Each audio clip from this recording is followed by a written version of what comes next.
Family, grand rising family. We are in Oaxaca right now. We are actually headed to the coast, Puerto Escondido. And I was headed here anyway, but the reason why we are leaving today after being in Oaxaca only for a night is because activists from Pollo Lilo, Veracruz, hit me up on IG and said that they're on the coast of Oaxaca and would love to meet up. So that's where I'm headed right now. It's a 3-hour drive. And I'm super excited, family. I don't know what to expect. I just really want to pick their brains, communicate with them, and identify the discrimination that the Afro-Mexicans receive here, and maybe, just maybe, work together in a way that we can bridge the gap between Afro-Mexicans and Afro-Americans. I think it would be an amazing thing if we can bridge that gap, giving a space for African Americans to come to Mexico and visit their Afro-Mexicans brothers and sisters.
I kind of need to get there, buddies.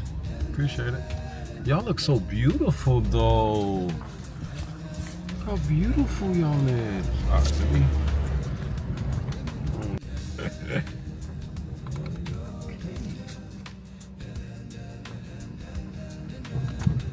Oh my God.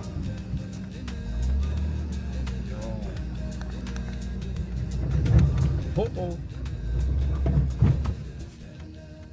All right, family, so finally made it to where I can visit and meet the activist Daniela and her brother Elvis and Barbara. They gave me directions up this mountaintop, but the vehicle cannot make it. The ground is a little unpaved and I wasn't able to make it up here. Hey, donkey. So we're gonna trek the rest of the way on foot. This area reminds me so much of the ranchos of Jalisco, Cacalote. The roads just like this. They had the animals, the donkeys, the goats and stuff running around. Didn't see any goats yet, but love this environment. And family, this is probably one of the best locations. It's right next to the beach. This is actually my dream location, where you're right next to the beach, but you're living on the mountaintop. So you're on top of the mountain, but if you go down the mountain 10 minutes, you're at the beach. To me, that is the perfect location for living, because you have protection in the mountains, but then you can always go down and have a good time at the beach. Family, this is one hell of an adventure. Oh, these are the things that set my soul and spirit on fire, family. Like, this is what I call an adventure. Meeting up with like-minded people, them giving you their location, and it end up being up a steep mountain that your car cannot travel up to. So you gotta ditch the car and you gotta go on foot. All right, that's the second fence I had to hop. Hopefully I'm in the right location. I'm not on somebody else's property, because also my GPS doesn't work up here. So she said, keep going on the road, even if it looks like it's going to nowhere, just keep going. So that's what I'm gonna do. Oh, family, I want to share this bird with you guys. I've never seen this bird before. It's so majestic. Oh man, I'm not gonna be able to get a good view. Oh.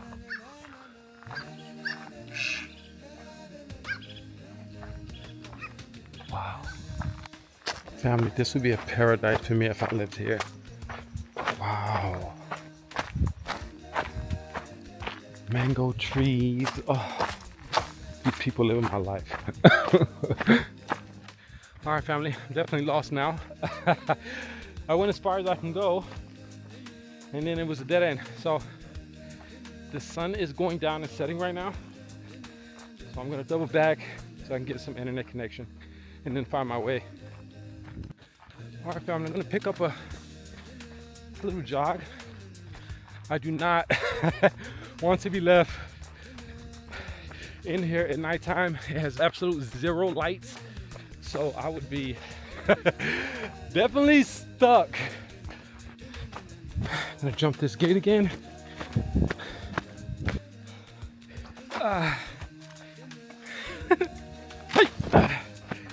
There we go.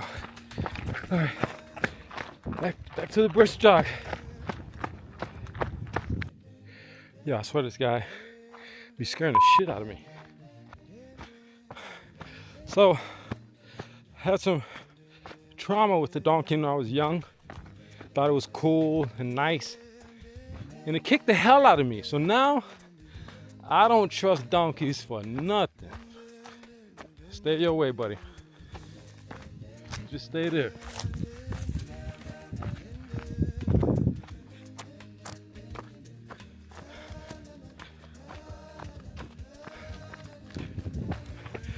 Okay, back to brisk jog while the donkey follows.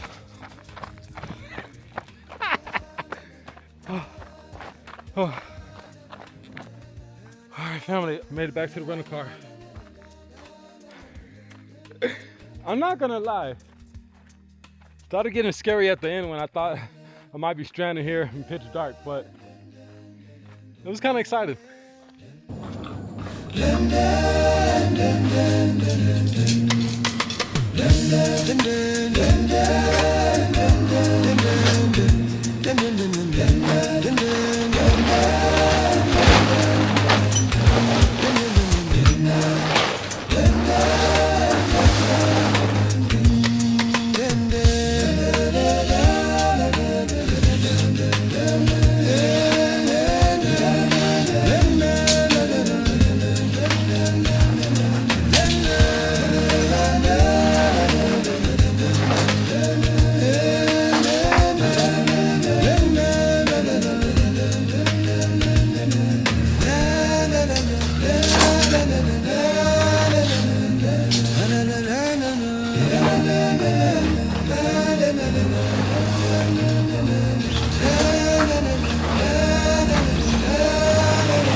Family, we finally built the tent. I'm excited that we're in this tent because if I would have had to pack this tent all the way to Mexico and not used it, I would have been upset. So we're gonna lay down in our tent.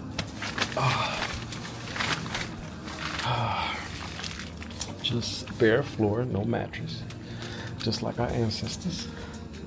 Family, I just want to share on the night I just had. I am a farmer. And part of farming is planting seeds. And family, I probably planted the greatest seed I ever did in my life. And when you plant seeds, you don't just plant in the soil. The greatest seeds planted are in the minds, what I'd like to say, children, but just anybody. And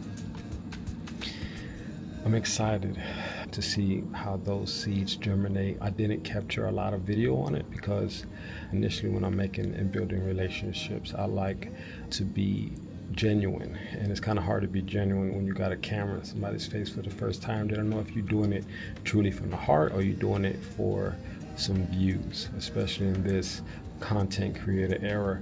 So I will be sharing the story, and I will be making more videos with other people, with Daniela, Barbara, and Elvis. But for this initial meetup, it was very special.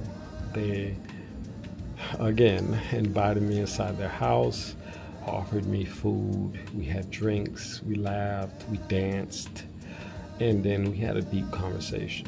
And it was at that point where I just spoke my truth. I spoke the obvious. They have a lot of stories that needs to be told.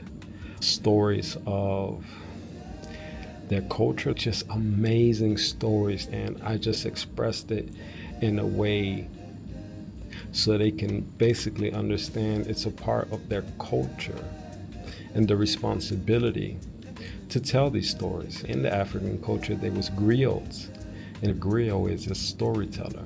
These people were very highly respected in the community and tribe because they was basically the history books of that tribe. And if anything happened, if anybody came, destroyed the museums or the books of their history, they always had the griots, the storytellers, that pass down the history from generation to generation so it never gets lost. And I expressed that to them, and I think they identified that, especially being Afro-Mexican, that is a responsibility of tribe, and they really received it well. And their only question they had was, how do they produce it? So they got 8 years of real deep content, and the hard work is already done. So I believe in the near future, I'm going to be moving to Coyolilo, Mexico, helping them share their story in English, because they already have it set up. They already got a vlog. They have it all set. They just don't have the distribution, which is the easy part. And I just want to help be some kind of a part to share that story. So I'm definitely going to be back to Coyolilo soon, and I will be updating the story. But this was a very deep vacation for me, and I think this is the prequel to a very exciting and fulfilling journey. I want to thank Spirit, because honestly I have been led this whole entire way. It has been deep. The way Spirit has been leading me has been kind of not scary, because I'm never scared of the direction that Spirit leads me, but it has been definitely powerful. I wasn't even supposed to be here. I was 20 minutes in going to the East Coast, and into that 20 minutes driving, Spirit guided me to go 6 hours the opposite direction, and I just followed. And when I got there in Oaxaca, I was received by a message from Daniela, Barbara, and Elvis, the activists in Coyolilo, that they was only about 2 or 3 hours away on the West Coast, the opposite side of the country. Being that I already made that 6-hour drive and I was only 3 hours away, I immediately made that drive and I made that connection. And tonight will be the start of history. Thank you for following this journey. I appreciate you guys so much. I love you. True Tribe follows and subscribe, and family, remember, the way to find true freedom is creating your own reality, no matter if nobody understands it or gets it or not. You have one life to live. Peace, love, and light.